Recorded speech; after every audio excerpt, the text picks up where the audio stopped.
A casual reading of the book of Revelation reveals death, destruction, disease, violence, and mayhem. It's a catastrophe for the earth in terms of its environmental integrity. And there's a pitched battle between the forces of good and evil. Despite the conviction that's fundamental to the book of Revelation, that Christ the Lamb has been crucified and risen, has finally, irrevocably defeated evil and death once and for all, and is now triumphant with God. Nevertheless, evil and violence have their day. And the book of Revelation is saying that because that is the experience of persecuted Christians at its writing. To make sure that Christians do not give up, do not lose a sense of ultimate victory that is in Christ, the book of Revelation gives us a vision of the New Jerusalem in chapter 21. It is a major illumination by Donald Jackson in the St. John's Bible.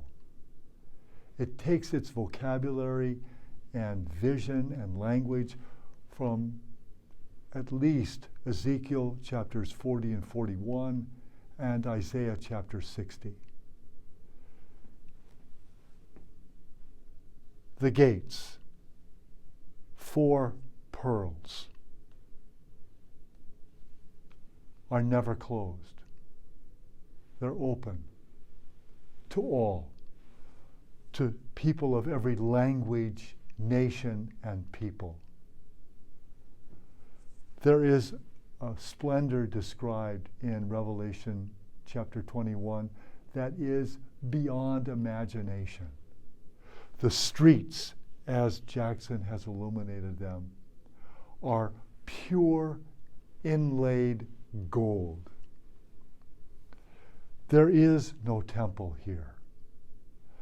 Instead, God and the Lamb are seated at the very top of this illumination, and the light and glory from God and the Lamb flow out across the entire illumination in light, color, energy spread throughout.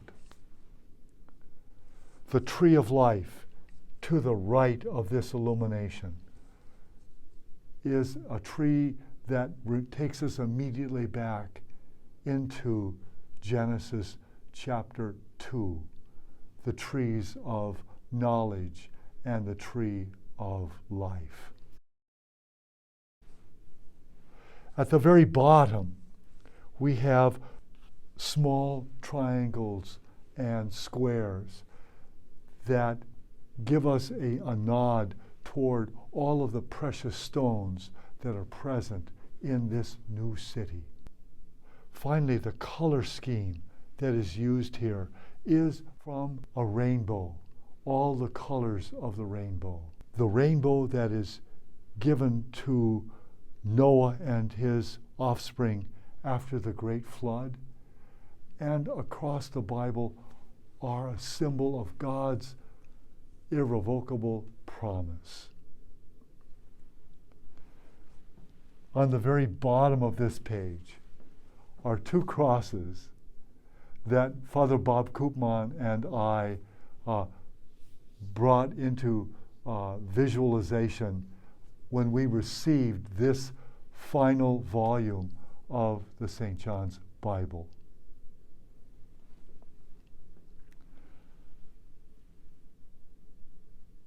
It's really helpful to read Revelation 21 and then to look at this very powerful illumination and to see what the artist is trying to communicate to us in terms of the glory of God. The question that is posed to me, and I would pose it to you, what are some instances when you have seen the glory of God? perhaps just for a moment, a glimpse, a vision small or large. What and how gave you confirmation of the truth of God's promise?